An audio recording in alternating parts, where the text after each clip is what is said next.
Where should you travel for one of the most authentic gyros in America? Why is the name pronounced the way it is? Keep watching for all those answers about this classic Greek dish and a lot more.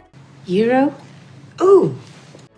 Nowadays, the gyro is an iconic food that represents Greek cuisine, but its real origin isn't easy to pinpoint on a map. According to the New York Times, its origins can be traced as far back as the early spit-roasted meats served in Persia to Alexander the Great's army. But the upright rotisserie that defines modern gyro cooking first entered history far later, around the 1830s in the Ottoman Empire to be specific. According to Priscilla Mary Ishin, author of Bountiful Empire, A History of Ottoman Cuisine, the Ottomans likely first began using vertical spits to save space in compact food shops and markets. The dish that arose from these sizzling Turkish rotisseries is called doner kebab. It has different ingredients than the modern gyro, but the fact that they're both roasted on an upright rotisserie suggests that doner kebabs played an important part in the development of the gyro. Despite this far-reaching origin, the dish does maintain strong ties to Greece. In the 1920s, Greek, Turkish, and Armenian immigrants from across Asia Minor helped to popularize the style of rotisserie cooking. Then, as the fast food movement of the 1950s roared in, immigrants again played a crucial part in helping the gyro develop into its current form as many Greeks headed to America.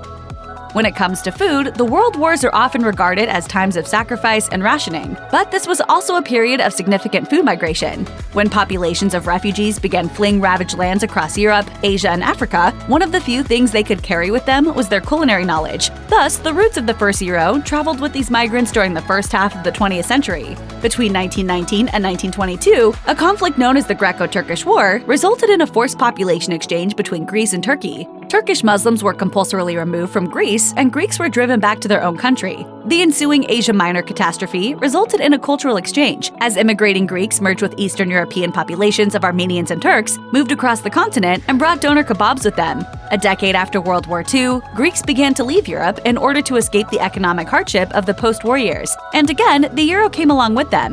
In 1965, the United States repealed certain restrictions on Greek immigrants, leading to a growth in the Greek-American population. The boom was especially large in cities like Chicago and New York. At the time, America was in the midst of a fast food revolution that the gyro would fit perfectly into.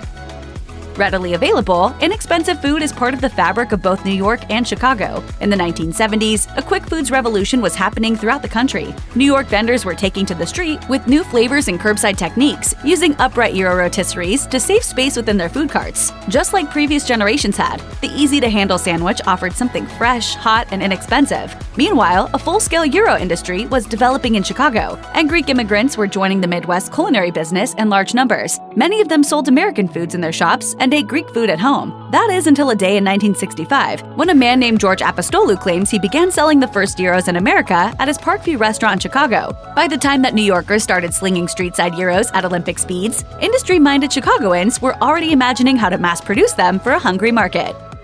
After gyro vendors started emerging on New York street corners, industrialized gyro cone makers began moving into Chicago's meatpacking industry to meet their needs. Up until the late 1970s, people serving gyros were mostly making the characteristic meat cones one by one, from passed-down family recipes and within their own kitchens. But that wasn't very efficient, so various businesses began to develop pre-stacked, flash-frozen, ready-to-cook cones that could be shipped nationwide. These cones are made from a mix of meat trimmings, sometimes beef and lamb, occasionally pork. The meats are ground together, seasoned with breadcrumbs and spices, then compacted under intense hydraulic pressure. They may not look appetizing when flash frozen, but if you've ever eaten a gyro from a chain restaurant, then it's likely that you've enjoyed these prefab cones in their tastiest form. Despite George Apostolou's claim to also have started the first mass-produced gyro line, Peter Parthenis of Chicago maintains that his pre-made cones were the earliest on the scene. So early, in fact, that he would actually deliver them to customers by Greyhound bus. The legacy of who started the modern gyro industry may be contested, but the success of the business is far from questionable. While the gyro is an internationally recognized food with a global history, there are few places where the sandwich is as craved as it is in America. Considering the thousands of lunch carts, restaurants, and fast food giants that sell gyros, there's no doubt that the US has a massive appetite for the sandwich. According to Business Wire, Arby's sells 27 million gyros a year when you combine the several options available on its menu. The chain's gyro meat is sourced right off of spit roast rotisseries, which benefits gyro makers like Kronos Inc. Back in 2012, Kronos' then CEO, Michael Austin, claimed that over 100 million gyros sourced from his company were consumed annually in the United States. That's a big chunk of meat. Unsurprisingly, the taste for new and different flavors from the Mediterranean area and Asia Minor has traveled alongside the gyro. These days, finding dishes inspired by or complementary to the gyro is fairly easy. As a descendant of the doner kebab, the gyro gets its character from the rich tradition of spit-roasted cooking. But it isn't the only food with this birthright. Doner has provided an identity for many styles of food that developed in the space between Europe and Asia, and shawarma is another notable example. There's a shawarma joint about 2 blocks from here. I don't know what it is, but I want to try it. Both the gyro and shawarma derive their identity from specially skewered and seasoned meat hunks that are cooked and sliced in particular ways, though the respective sources of meat are often different. In Greece, gyros are made mostly of pork, while in America, it's a blend of lamb and beef. Meanwhile, the Middle Eastern shawarma includes chicken, beef, and even fish, but never pork, due to religious dietary restrictions. Both sandwiches are served in pita and piled with toppings, but even these aren't the same for both. Shawarma is also heavily seasoned with regional spices like sumac and za'atar. While many shawarma chefs use a standing rotisserie, the dish can be, and often is, cooked horizontally. This cooking style may occasionally be used in Greek-American restaurants, but a proper gyro comes thinly sliced straight from the cone. Despite its similarities with shawarma, the gyro still maintains a distinct personality. Another popular Greek food is the souvlaki, which shares some traits with the gyro and is often served at the same restaurants. Unfortunately, just like gyros, souvlaki has suffered its own cases of mistaken identity, as this distinctly Greek dish is often confused with the standard kebab. Souvlaki is similar to a kebab insofar as it's skewered and grilled horizontally, but souvlaki meat is often pork, whereas traditional kebabs are anything but. Souvlaki shares a similar marinade, seasoning, and flavor with gyros. But since the defining part of the gyro is the upright grilling, you may wonder how exactly these two are actually related. Ultimately, it's a classic chicken or the egg scenario. The egg came first. It just happened to have been laid by a bird that was not a chicken. The modern gyro became popular in Greece in the 1920s, and then in America in the 70s. Yet ancient Greeks like Aristotle were consuming souvlaki centuries before the first rotisseries began turning out gyro meat. Then World War II essentially erased the availability of the meat cuts needed to make souvlaki, while the scraps characteristic of gyros hung around. The two foods thereby swapped places in popularity for decades. Eventually, the American hunger for gyros evolved into cravings for other Greek foods, which encouraged the rebirth of souvlaki. And now, the two can easily be served together as part of a full Greek meal. Americans may eat an incredible amount of gyros annually, but no matter how many pounds they pack away, this food still belongs to the Greeks. That comes with some privileges, including the right to dress up the gyro with a variety of condiments and unique ingredient combinations. In America, the classic gyro is served as a toasted pita filled with thinly sliced lamb, beef, or both. It's then topped with lettuce, tomato, red onions, and tzatziki sauce. The tangy toppings accent the spices of the meat, and the entire concoction leaves you with a flavor-packed bite of the Mediterranean. But this isn't the standard on the other side of the Atlantic. For starters, lamb gyros are rare in Greece, as most native ones are made from pork. According to the blog Home in Greece, the sandwich is also topped differently by native Greeks. Eaters in the north of the country often substitute ketchup and mustard for the tzatziki, and Greeks regularly stuff their pitas with french fries in order to make an all-in-one meal. Just when we thought a gyro couldn't be any more convenient, the Greeks reinvent the game.